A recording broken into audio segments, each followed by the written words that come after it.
محترم سامعین گرامی، ایک مسلمان کو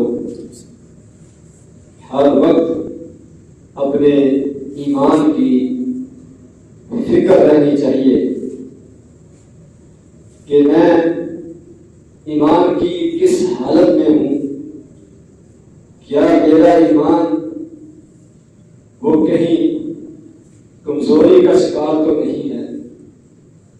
کیا میرے ایمان میں کمی ہو رہی ہے یا اضافہ ہو رہا ہے۔ اس چیز کا ایک مسلمان کو دھیان رکھنا چاہیے، خیال رکھنا چاہیے، کیونکہ ایمان یہ کم اور زیادہ ہوتا رہتا ہے۔ نیکیاں کرنے سے، اچھے اعمال کرنے سے ایمان مضبوط ہوتا ہے، بڑھتا ہے، اور نیک اعمال میں غفلت کرنے سے اور گناہوں کی طرف میلان کرنے سے ایمان میں کمی آ جاتی ہے، کمزوری آ جاتی ہے۔ تو جن چیزوں سے ایمان مضبوط ہوتا ہے اور اس میں اضافہ ہوتا ہے، ایک مسلمان ان چیزوں کو اپناتا ہے، اور جن چیزوں سے ایمان کمزور ہوتا ہے، ایمان میں کمی آتی ہے، ان سے ایک مسلمان بچتا ہے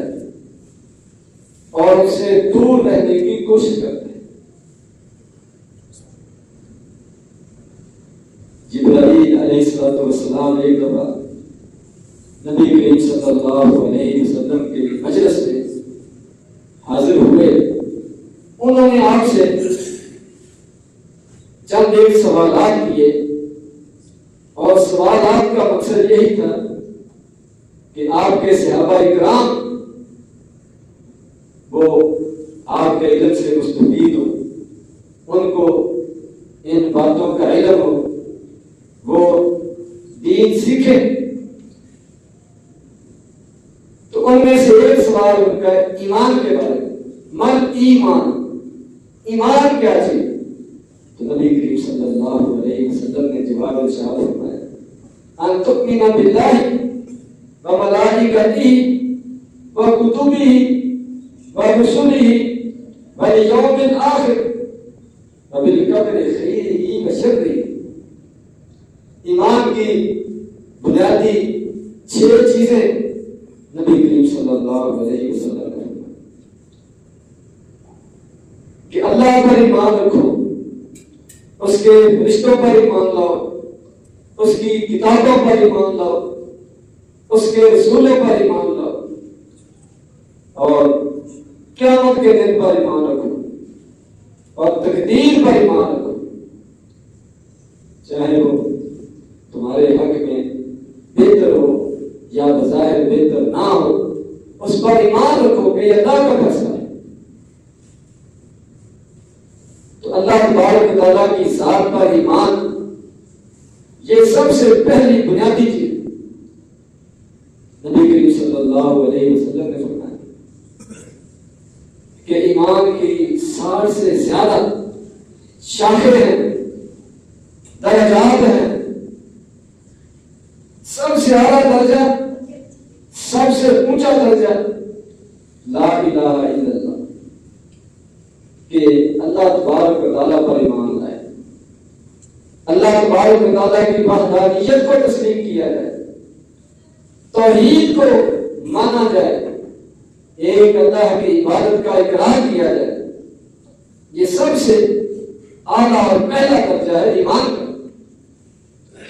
اور فرمایا وَأَدْنَاهَا إِمَاطَةُ الْأَذَىٰ عَنِ الطَّرِيقِ، اور سب سے آخری درجہ، آخری نمبر پر جو عمل ہے، جو ایمان میں شامل ہے، ایمان کی شاخ ہے، ایمان کا حصہ ہے، فرمایا کہ راستے سے، آنے جانے کے راستے سے تکلیف دہ چیز کو ہٹانا، کہ کسی کو کوئی ٹھوکر نہ لگ جائے،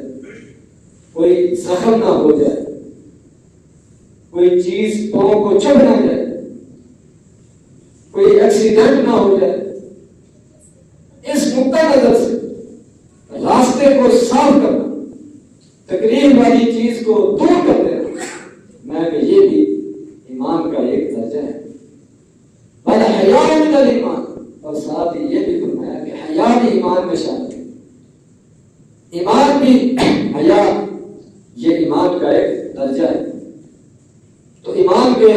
مختلف مراحل ہیں، مختلف درجات ہیں، جیسے جیسے آدمی ان کو اپناتا چلا جائے گا، پورا کرتا چلا جائے گا، اس کا ایمان مضبوط ہوتا چلا جائے گا، مکمل ہوتا چلا جائے گا، اور جیسے جیسے ان کے اندر کمی ہوگی ویسے ویسے ایمان کم ہوتا چلا جائے گا، کمزور ہوتا چلا جائے گا۔ اور اگر سب سے اعلیٰ اور پہلا درجہ اللہ تبارک و تعالیٰ پر ایمان، اللہ تبارک و تعالیٰ کی توحید کا اقرار، اگر یہ ختم ہو جائے تو پھر ایمان ختم ہو جائے۔ تو ایمان کی حفاظت اور اس میں اضافہ اور اس میں زیادتی، اس کا خیال رکھنا، ہر وقت دھیان رکھنا، یہ ایک مومن کی پہچان ہے۔ تو نبی کریم صلی اللہ علیہ وسلم نے ہماری رہنمائی فرمائی کہ کن چیزوں سے ایمان مضبوط ہوتا ہے اور مکمل ہوتا ہے۔ قرآن مجید کے اندر بھی اس طرح اشارہ موجود ہے۔ اللہ تبارک و تعالیٰ کا فرمان ہے، انما المؤمنون الذین اذا ذکر اللہ وجلت قلوبهم واذا تلیت علیہم آیاتہ زادتهم ایمانا وعلی ربهم یتوکلون الذین یقیمون الصلاة ومما رزقناهم ينفقون اولئک هم المؤمنون حقا لهم درجات عند ربهم ومغفرۃ ورزق کریم۔ سورۃ الانفال۔ ایمان کو مضبوط کرنے والے اعمال، ایمان میں اضافے والے اعمال، یہ اس آیت میں کچھ ذکر کیے گئے۔ میں کہ مومن وہ لوگ ہیں کہ جب ان کے سامنے اللہ تبارک و تعالیٰ کا ذکر کیا جاتا ہے، اللہ تبارک و تعالیٰ کی شان اور عظمت بیان کی جاتی ہے، اللہ تبارک و تعالیٰ کی قدرتوں کا ذکر کیا جاتا ہے، اللہ تبارک و تعالیٰ کی نعمتوں کا احسانات کا ذکر کیا جاتا ہے، وجلت قلوبہم، تو ان کے دل ڈر جاتے ہیں، کانپ جاتے ہیں کہ کتنی بڑی وہ ہستی ہے، کتنی بڑی ذات ہے جو ہمارا پروردگار ہے، ہمارا خالق ہے، اور ہمیں پالنے والا ہے، ہمیں سب کچھ دینے والا ہے، ہماری حفاظت کرنے والا ہے، ہمارا خیال رکھنے والا ہے۔ تو ان کے دل کہاں پڑتے ہیں؟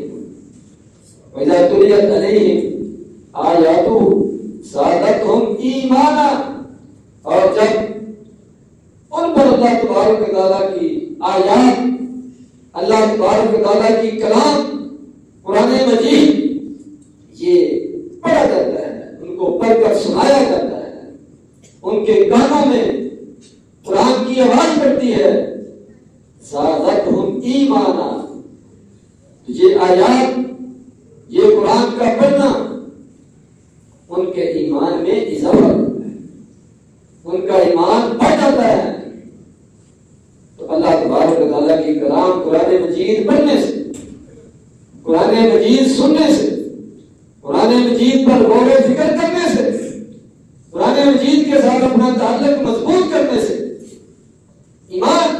اس میں اضافہ ہوتا ہے، یہ مضبوط ہوتا ہے۔ وَعَلَىٰ رَبِّهِمْ يَتَوَكَّلُونَ، اور فرمایا کہ ایمان والے اپنے رب پر توکل کرتے ہیں، بھروسہ کرتے ہیں، اس کی مدد کے سہارے زندگی گزارتے ہیں، اپنے اسباب پر، وسائل پر، قوت پر انحصار نہیں کرتے۔ یہ چیز بھی ایمان کو مضبوط کرتی ہے۔ اور فرمایا وہ جو نماز قائم کرتے ہیں، جو اللہ نے ان کو رزق دیا ہے وہ خرچ کرتے ہیں، یہ بھی ایمان کو مضبوط کرنے والی چیز، ایمان ایمان کو مکمل کرنے والی چیز،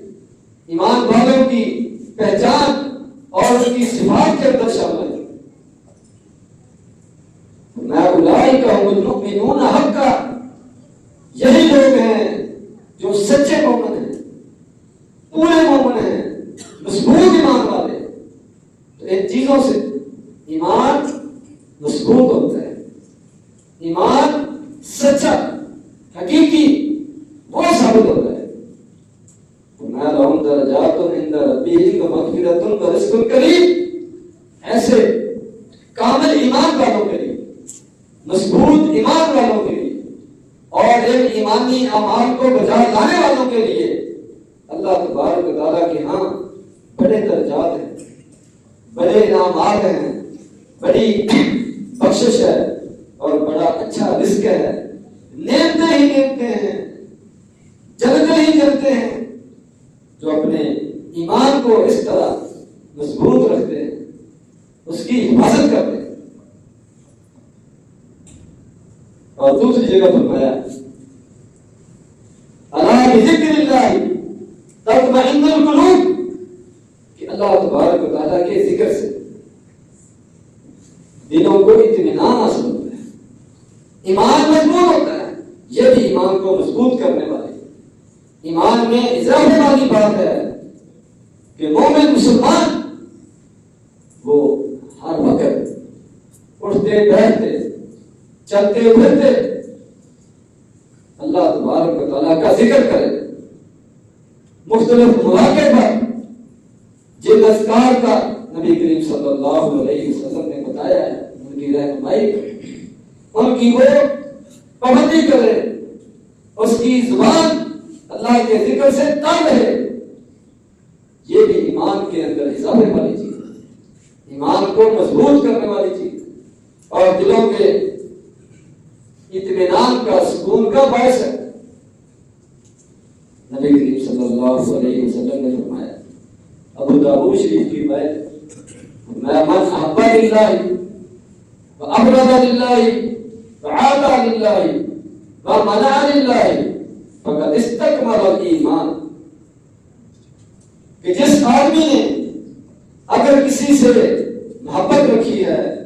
کسی سے تعلق رکھا ہے، تو وہ اللہ کے لیے ایمان کی بنیاد پر، کلمے کی بنیاد پر، نیکی کی بنیاد پر وعبد للہ، اور اگر کسی سے نفرت ہے، کسی سے قطع تعلقی ہے، کسی سے دوری ہے، تو اس کی بنیاد بھی ایمان ہے، نیک اعمال ہے، تقوی پرہیزگاری ہے، اس بنیاد پر وہ کسی سے اس کمی کی وجہ سے وہ کسی سے تعلق نہیں جوڑتا، کیونکہ جس طرح کے لوگوں کے ساتھ آدمی کا بیٹھنا اٹھنا ہو اسی طرح کا اثر اس کے اوپر پڑتا ہے۔ تو اگر کسی کے پاس آنا جانا اٹھنا بیٹھنا ہے تو وہ ایمان کی بنیاد، اور اگر کسی سے دوری ہے تو وہ بھی نیکی اور ایمان میں کمی کی وجہ سے اور اس کے خطرے کی وجہ سے کہ کہیں نقصان نہ ہو۔ اور وعدہ دیتا ہے، کسی کو کچھ دیتا ہے تو وہ بھی اللہ کے لیے، ومنع للہ، اور اگر کسی کو کچھ نہیں دیتا تو وہ بھی اللہ کے حکم پر، اس کے سامنے اللہ کی رضا مقصود، جہاں اللہ کا حکم ہے وہاں وہ خرچ کرتا ہے، دیتا ہے، اور جہاں اللہ تبارک و تعالیٰ نے منع کیا ہے وہاں سے وہ رک جاتا ہے۔ یعنی ہر کام میں اللہ تبارک و تعالیٰ کی رضا وہ مقصود ہے۔ میں جس کے اندر یہ خوبی آ جائے فقد استکمل الایمان، اس نے ایمان کو مکمل کر لیا، اس کا ایمان کامل ہو گیا۔ تو یہ ایک چیز ہے ایمان کو مکمل کرنے والی، ایمان کو مضبوط کرنے والی، ایمان کے اندر اضافے اور برکت والی۔ تو صرف دعووں کے ساتھ، باتوں کے ساتھ آدمی مومن نہیں بنتا، اس کے کچھ تقاضے ہیں، اس کے کچھ آداب ہیں، کچھ اعمال ہیں جن کو پورا کرنے سے ایمان کے اندر مضبوطی آتی ہے، اضافہ ہوتا ہے۔ فرمایا نبی کریم صلی اللہ علیہ وسلم، کہ نیک سادے اچھے دوست کی مثال خوشبو والے کی طرح ہے، اور برے دوست کی مثال بھٹی والے کی طرح ہے، کہ اگر تمہارا تعلق واسطہ نیک لوگوں کے ساتھ ہوگا تو وہاں سے خیر ملے گی، اچھائی ملے گی، ایمان بڑھے گا، نیکی کی طرف رجحان ہوگا، ایمان مضبوط ہوگا۔ اور اگر برے لوگوں کے ساتھ اٹھنا بیٹھنا ہوگا، غلط لوگوں کے ساتھ تعلقات اور دوستیاں ہوئی، تو اس کی مثال بھٹی والے کی طرح ہے، جہاں سے دھواں یہ ناک میں جائے گا، جہاں بیٹھنے سے کپڑے اس پر چنگاریاں گریں گی، کپڑے جلیں گے۔ تو یہاں سے نبی کریم صلی اللہ علیہ وسلم نے ایمان کی، اپنے عقیدے کی، اپنے اخلاق کی حفاظت کا طریقہ بتا دیا کہ اگر اپنے ایمان کی حفاظت چاہتے ہو، عقیدے کی اصلاح چاہتے ہو، اخلاق کو سنوارنا چاہتے ہو، تو اچھے لوگوں کے ساتھ اٹھو بیٹھو۔ اگر ایسا نہیں کرو گے تو پھر تمہیں پتہ بھی نہیں چلے گا، ایمان کم ہوتا چلا جائے گا، کمزور ہوتا چلا جائے گا، اور برا اثر پڑتا رہے گا۔ مسلم شریف کی ایک روایت میں نبی کریم صلی اللہ علیہ وسلم نے فرمایا، من رہا منکم منکرا فلیغیرہ بیدہ، کہ تم میں سے جو کوئی کسی خرابی کو دیکھے، کسی غلط کام کو دیکھے، اگر اس کے پاس طاقت ہے تو ہاتھ سے روک کے ختم کرے، اگر ہاتھ سے روکنے کی طاقت نہیں ہے تو زبان سے روک کے سمجھائے، اگر یہ بھی طاقت نہیں ہے تو دل سے بھلا جانے، دل سے برات کا اظہار کرے، نفرت کا اظہار کرے، دل سے اس کو برا سمجھے، دل سے راضی نہ ہو، تو فرمایا بذالک اضعف الایمان، یہ ایمان کا کمزور درجہ ہے۔ یعنی اگر آدمی نیک لوگوں کے ساتھ بیٹھے گا، نیکی والوں کے ساتھ بیٹھے گا، تو اس کے اندر برائی کی نفرت پیدا ہو، برائی کو روکنے کا جذبہ پیدا ہو، گناہوں سے بچنے کی کوشش کرے گا، بلکہ دوسروں کو بھی بچانے کی کوشش کرے گا۔ اور اگر وہ برے لوگوں کے ساتھ اٹھے بیٹھے گا تو وہ خود برائی کے اندر مبتلا ہو جائے اور برائی کو برائی نہیں سمجھے گا، اور ایمان کا جو ادنا آخری درجہ ہے اس سے بھی معلوم ہو سکتا ہے۔ کم از کم غلط کام کو آدمی غلط سمجھے، دل سے بھلا جانے، یہ کمزور ترین درجہ ہے۔ تو اگر یہ بھی ختم ہو جائے تو پھر آدمی خود وہ جرائم کے اندر اور گناہ کے اندر وہ شامل ہو جاتا ہے۔ نبی کریم صلی اللہ علیہ وسلم نے ایمان کی مضبوطی کے لیے فرمایا، لا یؤمن احدکم حتی یحب لاخیہ ما یحب لنفسہ، تو اس وقت تک آدمی مومن نہیں بن سکتا، کامل ایمان والا نہیں بن سکتا، اس کا ایمان مضبوط نہیں ہو سکتا جب تک اپنے بھائی کے لیے کوئی کچھ پسند نہ کرے جو اپنے لیے پسند کرتا ہے، جو خیر، جو نفع، جو بھلائی اپنے لیے پسند کرتا ہے، وہی خیر، وہی نفع، وہی بھلائی اپنے بھائی کے لیے پسند کرے۔ یعنی اپنے بھائیوں کے بارے میں اس کا دل صاف ہو، ان کے بارے میں ہمدردی کے جذبات رکھے، خیر خواہی کے جذبات رکھے، تو یہ چیز بھی ایمان کو مضبوط کرنے والی ہے۔ تو ہمیں ایسے اعمال ان کا خیال رکھنا چاہیے جو ایمان کو مضبوط کرتے ہیں، اور ایسے اعمال جو ایمان کو کمزور کرتے ہیں اس سے بچنا چاہیے۔ اللہ تبارک و تعالیٰ قرآن و حدیث کو سمجھنے کی، اس پر عمل کرنے کی توفیق عطا فرمائے۔